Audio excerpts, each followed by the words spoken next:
सभी श्रद्धालु भक्तजनों को मेरा सादर प्रणाम है। आज आप सभी ने सुनेंगे कामदा एकादशी की बाद बामन द्वादशी का व्रत कथा।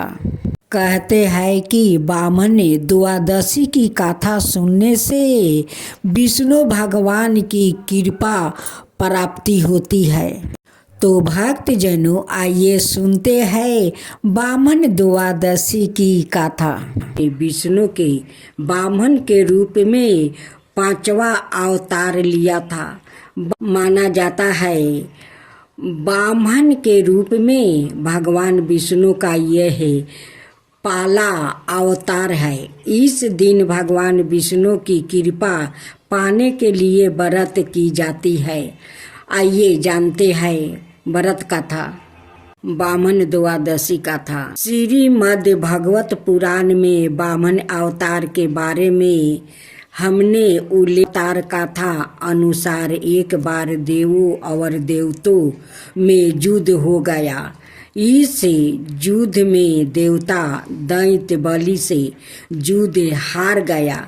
इसके बाद देवों के राजा इंद्र भगवान विष्णु की शरण में पहुँचे, जिसके बाद भगवान विष्णु देवों की रक्षा करने का आश्वासन देते हैं और भगवान विष्णु बामन रूप में माता अदिति के गर्भ से उत्पन्न होने का वचन देते हैं। शुक्ला पक्ष की द्वादशी के दिन अदिति के गर्भ से विष्णु प्रकट हो अवतार लेते हैं और ब्रह्मचारी का रूप धारण करते हैं। महर्षि कश्यप ऋषियों के साथ उनका उपवन सत्कार करते हैं। बामन को ऋषि पुलहो ने जग पवित्र, अगस्त ने मिरग चमरे, मर्ची ने पलाश डंडे, अगिरीश ने वस्तु, सूर्या ने छत्रा, बिरगु ने खराऊ, गुरुदेव जनेऊ और कमंडल, अदिति ने कोपिन, सरस्वती ने रुद्राक्ष माला और कुबेर ने भिक्षा पात्रा प्रदान किया। जाने के बाद भगवान बामन पिता से आज्ञा लेकर बलि के पास जाते हैं। राजा बलि नर्मदा के उत्तर तट पर अंतिम अश्वमेध यज्ञ कर रहे होते हैं। इसके बाद बामन ने अपना भेष बदलकर राजा बलि के यहाँ भिक्षा मांगने पहुँचते हैं। बामन रूप में श्री विष्णु ने भिक्षा में बलि से 3 पग भूमि मांगते हैं। राजा बलि अपने वचन पर अड़े रहते हुए श्री विष्णु को 3 पग भूमि दान में दे देते हैं। बामन रूप में भगवान ने एक पग में स्वर्ग और दूसरे पग में पृथ्वी को नाप लिया और अभी तीसरा पैर रखना शेष था। ऐसे में राजा बलि अपना वचन निभाते हुए अपना सिर भगवान के आगे रख देते हैं और बामन भगवान के पैर रखते ही राजा बलि परलोक पहुँच जाते हैं। बलि द्वारा वचन पालन करने से भगवान विष्णु प्रसन्न हो जाते हैं और बलि को पाताल लोक का स्वामी बना देते हैं। इसके बाद बामन देवों को पुण्य स्वर्ग सौंप देते हैं। सभी श्रद्धालु भक्त जनों को मेरा सादर प्रणाम है। भाद्रपद माहे आज हम सब मिलकर भगवान विष्णु के बामन अवतार से जुड़ी हुए बावन एकादशी व्रत कथा का श्रवण करने जा रहे हैं। शास्त्रों में कहा गया है कि एकादशी का व्रत करने से समस्त पाप नष्ट हो जाते हैं और भक्तों को अखंड पुण्य की प्राप्ति होती है। बामन एकादशी का विशेष महत्व इसलिए है क्योंकि इस दिन भगवान श्री हरि ने बामन रूप धारण करके बलि महाराज का उद्धार किया और धर्म की रक्षा की। जो श्रद्धा पूर्वक इस कथा को सुनता है वो मोक्ष के मार्ग की ओर अग्रसर होता है और जीवन में सुख समृद्धि प्राप्ति करता है। आइए अब हम सभी श्रद्धा और भक्ति भाव से बामन एकादशी की पुण्य कथा का श्रवण करें। युधिष्ठिर कहने लगे, हे भगवान, भाद्रपद शुक्ल पक्ष एकादशी का क्या नाम है? इसकी विधि और महात्म्य क्या है? कृपा करके आप विस्तार पूर्वक कहिए। तब श्री कृष्ण कहने लगे कि हे राजन, इस पुण्य स्वर्ग और मोक्ष को देने वाली और सब पापों का नाश करने के लिए इसे बढ़कर और कोई उपाय नहीं है।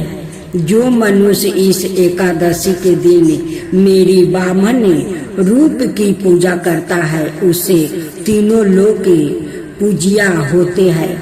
अत मोक्ष की इच्छा करने वाले मनुष्य इस व्रत को अवश्य करे। जो कमल नयन भगवान का कमल से पूजन करते हैं वो अवश्य भगवान के समीप जाते हैं। जिसने भाद्रपद शुक्ला एकादशी को व्रत और पूजन किया उनसे ब्राह्मण विष्णु सहित तीनों लोक का पूजन किया। अत हरि बासर अर्थात एकादशी का व्रत अवश्य करना चाहिए। इस दिन भगवान करवट लेते हैं, इसलिए इसको परिवर्तनी एकादशी भी कहते हैं। भगवान के वचन सुनकर युधिष्ठिर बोले कि भगवान, मुझे अति संदेह हो रहा है कि आप किस प्रकार सोते हैं और करवट लेते हैं और किसी तरह हे राजा बलि को बाधा और बामन रूप राख कर क्या क्या लीलाएं की, चतुर्मास के व्रत की क्या विधि है और आपके शयन करने पर मनुष्य का क्या कर्तव्य है, सो आप विस्तार पूर्वक मुझसे कहिए। श्री कृष्णा जी कहने लगे, हे राजन, अब आप सब पापों को नष्ट करने वाली गाथा को श्रवण करें। त्रेता युग में बलि नाम का एक दैत्य था। वो मेरा परम भक्त था। विविध प्रकार के वेद सूक्तों से वो मेरा पूजन किया करता था और नृत्य ही ब्राह्मणों का पूजन और जग भी करता था। परंतु इंद्र से दोष के कारण उसने इंद्र लोक और सभी देवताओं के लोकों को जीत लिया। तब से सब देवताओं इकट्ठा होकर सोच विचार कर भगवान के पास गया और बृहस्पति सहित इंद्रादि के देवता प्रभु के निकट जाकर नतमस्तक होकर वेद मंत्रों द्वारा भगवान का पूजन और स्तुति करने लगे। तब मैंने बामन रूप धारण करके 5वां अवतार लिया और फिर अत्यंत तेजस्वी रूप से राजा बलि को जीत लिया। इतनी परिवर्तन सुनकर राजा युधिष्ठिर बोले कि हे जनार्दन, आपने बामन रूप धारण करके उस महाबली दैत्य को किस प्रकार जीता? श्री कृष्ण कहने लगे, मैंने बामन रूप धारी ब्रह्मचारी बालक ने बलि से तीन पग भूमि की याचना करते हुए कहा, हे मुझको तीन लोक के समान है और हे राजन यह तुमको अवश्य ही देनी होगी।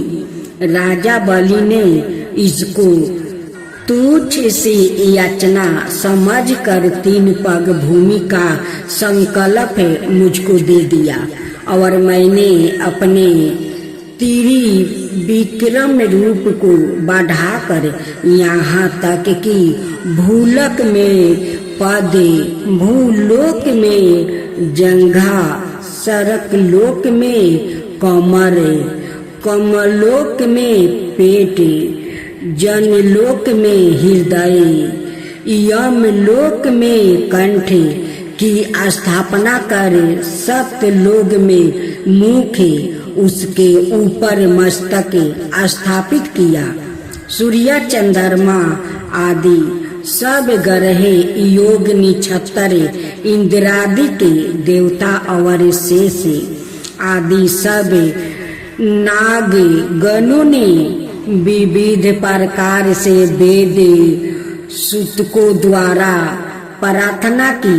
तब मैंने राजा बलि को हाथ पकड़कर कहा कि राजन, एक पग से पृथ्वी, दूसरे से स्वर्गलोक पूर्ण हो गया, अब तीसरा पग कहाँ पर रखूं?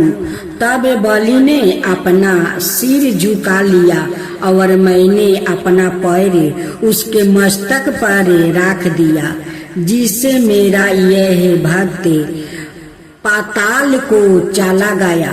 फिर उसकी मिनती और निर्मलता को देखकर मैंने कहा कि हे बलि, मैं सदाए तुम्हारे निकट ही रहूंगा।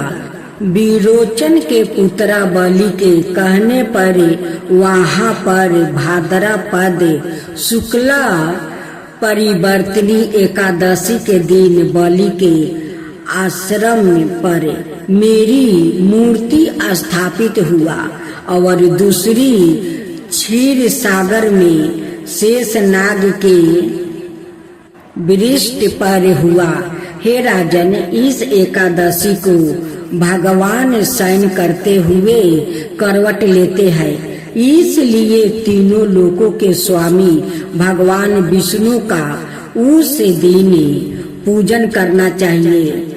तांबा, चांदी, चावल और दही का दान करना उचित है। रात्रि को जागरण अवश्य करना चाहिए। जो विधि पूर्वक इस एकादशी व्रत करते हैं वो सब पापों से मुक्ति होकर स्वर्ग में जाकर चंद्रमा के समान प्रकाशित होते हैं और यश पाते हैं। जो मनुष्य इस पाप नाशक गाथा को पढ़ते या सुनते हैं उनको हजारों अश्वमेध यज्ञ का फल प्राप्ति होता है। इस प्रकार बामन एकादशी की यह पावन गाथा संपूर्ण हुई। जो श्रद्धा भाव से इस गाथा को सुनता है और व्रत करता है उसे विष्णु भगवान की कृपा अवश्य प्राप्ति होती है और समस्त पापों से मुक्ति मिलती है। हे बामन भगवान, जैसे आपने बलि राजा का उद्धार किया वैसे ही हम सभी भक्तों पर भी अपनी कृपा दृष्टि बनाए रखे। इस एकादशी व्रत से हमें पुण्य प्राप्ति हो और जीवन में सुख शांति बनी रहे।